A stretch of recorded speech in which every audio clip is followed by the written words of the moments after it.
ഇന്ന് നമ്മളൊരു സ്പെഷ്യൽ ബിരിയാണിയാണ് ഉണ്ടാക്കുന്നത്. അതിന് വേണ്ടി ഒരു ബിരിയാണി ചെമ്പ് അടുപ്പിൽ വെച്ചതിന് ശേഷം വെളിച്ചെണ്ണയും നെയ്യും ചേർത്ത് ചൂടായി വരുമ്പോൾ കറുവാപ്പട്ട, ഏലക്ക, ഗ്രാമ്പു, ബേ ലീഫ് മുതലായവ ഇട്ട് നന്നായി വഴറ്റിയെടുത്തതിന് ശേഷം 5 മീഡിയം സൈസിലുള്ള 5 സവാള ചേർത്ത് ഉപ്പും ചേർത്ത് നന്നായി വഴറ്റുക. ഇഞ്ചി, വെളുത്തുള്ളി, പച്ചമുളകിൻ്റെ പേസ്റ്റും കൂടി ചേർത്ത് നന്നായി വഴറ്റിയ ശേഷം മീഡിയം സൈസിലുള്ള 2 തക്കാളി ആഡ് ചെയ്യുക. തക്കാളി ആഡ് ചെയ്ത് തക്കാളി ഉടഞ്ഞതിന് ശേഷം അതിലേക്ക് നമുക്ക് പൊടികൾ ആഡ് ചെയ്യാം. മുളക് പൊടി, മഞ്ഞൾപ്പൊടി, കുരുമുളക് പൊടി, മല്ലിപ്പൊടി, ഗരം മസാല, ബിരിയാണി മസാല മുതലായവയാണ് ഇതിനകത്തേക്ക് ആഡ് ചെയ്യുന്നത്. അത് ആഡ് ചെയ്ത് നന്നായി വഴറ്റിയതിന് ശേഷം അതിലേക്ക് മല്ലിയിലയും പുതിനയിലയും ചേർക്കാം.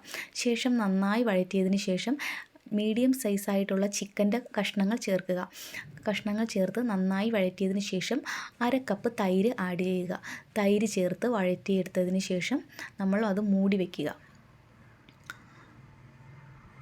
മൂടി തുറന്ന് 15 മിനിറ്റിന് ശേഷം നമ്മൾ നന്നായിട്ട് മിക്സ് ചെയ്ത് അതിലേക്ക് റൈസിന് ആവശ്യമായ വെള്ളം ചേർക്കുക. 2 ഗ്ലാസ് റൈസിന് 4 ഗ്ലാസ് വെള്ളം എന്ന കണക്കിൽ റൈസ് ചേർത്ത് 2 ഗ്ലാസ് റൈസും ചേർത്ത് ആവശ്യത്തിന് ഉപ്പും ചേർത്ത് നന്നായി ഇളക്കി മിക്സാക്കി അടച്ചു വയ്ക്കുക.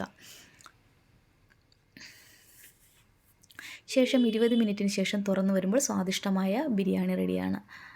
എല്ലാവരും ട്രൈ ചെയ്ത് നോക്കുമല്ലോ.